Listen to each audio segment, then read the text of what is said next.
नमस्कार, मैं हेम झा। दोस्तों, आखिर ऐसी क्या बात है कि बीजेपी कहें या प्रधानमंत्री मोदी कहें या अमित शाह कहें या सब के सब पूरी की पूरी बीजेपी जब देखो तब नेहरू को टारगेट करते हैं। पंडित नेहरू जो इस देश के पहले प्रधानमंत्री थे, आखिर ऐसा क्या है? ये लोग ऐसा क्यों करते हैं? एक कांग्रेस पार्टी में आजादी से लेके अब तक की अगर हम बात करें तो केवल और केवल नेहरू या गांधी नेहरू फैमिली इनके टारगेट पे होते हैं।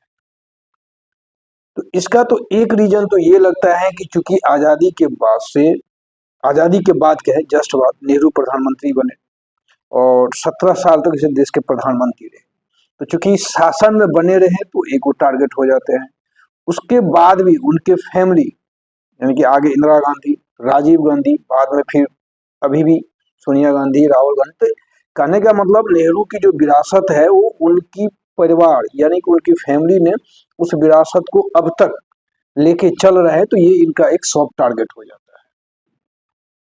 क्योंकि शासन भी किए हैं तो कमियां ढूंढना बहुत आसान है। लेकिन हम बात आज नेहरू की करना चाह रहे हैं कि नेहरू क्यों इनका जो प्राइम टारगेट जो होता है ना नेहरू होता है। आजादी की लड़ाई में तो और भी थे, कांग्रेस पार्टी में तो सब तो कांग्रेस में ही थे।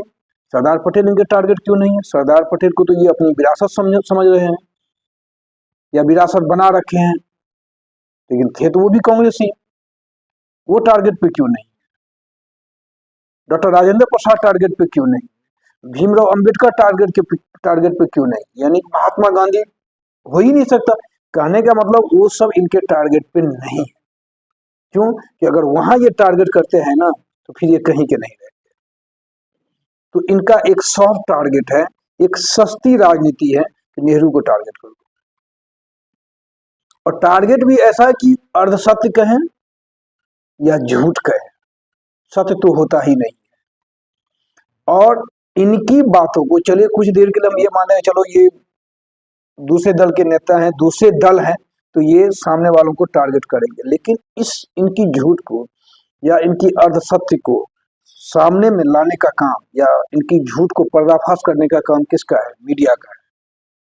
वो और ज्यादा भोपू बना हुआ है। तो ये जो एक प्रोपेगेंडा चल रहा है ना मोदी जी का, आप 2014 में जब से ये प्रधानमंत्री बने और अब तक अभी जो सेशन चल रहा है विंटर सेशन, आप इनके भाषण को देखेंगे तो नेहरू इनका प्राइम टारगेट होता है। क्योंकि इसमें सस्ती राजनीति है। इनको लग रहा है कि नेहरू को टारगेट कर देंगे तो हम महान हो जाएंगे। ऐसा है नहीं। धन्यवाद। वीडियो को लाइक करिएगा, सब्सक्राइब